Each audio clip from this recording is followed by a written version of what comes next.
Magandang umaga po sa inyong lahat. Ako nga pala si Jessica Borromeo.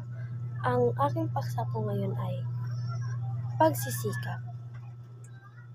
Hindi lagi madali ang mga pagsubok na hinaharap. May mga pagsubok na mahirap, may mga pagsubok na madali. Ngunit matatagpuan niyo itong linaw na kinabukasan kung siya'y magsumikap. Kung hindi ba kayo magsisikap, makakatungtong ka ba sa iyong pangarap?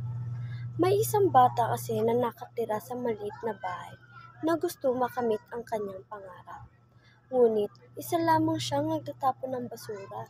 Kaya naman, nagsumikap siya para maabot ang kanyang pangarap na maging isang guro. Tandaan, tulad ng sinabi sa atin ng ating mga magulang, mag-aral ka ng mabuti anak. Dahil sa hirap ng buhay, kailangan may matutunan ka para sa iyong kinabukasan.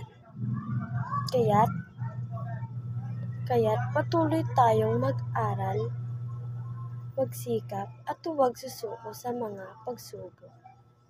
Tandaan, ang bawat pagsubok ay isang pagkakataon para tayong matuto at lumago. Kung mapapansin natin, may mga batang hindi nakakapagpaaral dahil sa kahirapan ng buhay. Samantalang siya'y may pagkakataong makapagpaaral. Kaya't ginagawa niya ang lahat ng kanyang makakaya para makapasa. Mula sa kanyang pagkabata, natuto siyang mangarap at matuto sa paaralan. Pero mas nangingibabaw ang kanyang pagkahiya. Ngunit hindi ito naging hadlang sa kanya. Sa halip na mawalan ng pag-asa, mas pinili niyang magsumikap at hanggang sa kanyang makakaya. Sa simpleng pangarap, naririto siya ngayon sa paaralan. Ngunit hindi isang estudyante, kundi isang taong nakasuot ng uniforme pangguro. Sa kabila ng lahat ng pinagdaanan o nararanasan, ito na ang batang iyon matagumpay sa buhay.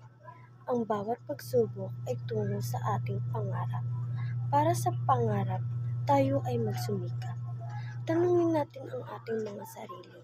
Sa kabila ba ng lahat ng pagsubok, kaya ba nating mapagtagumpayan ito? Kaya ba nating harapin ang mga hamon sa buhay?